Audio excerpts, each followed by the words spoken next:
我已靠着斜窗，看着來時的路，看雨也停了，風涼過的也不只是孤獨，彷彿聽見你的腳步，飄向遠處，鐘樓鐘聲，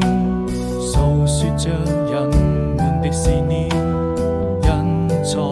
旅途。從那年夏天，再一次踏上這條小路，走到哪裏，你是否會把一切都好好記住，鬆開手，等每個一出，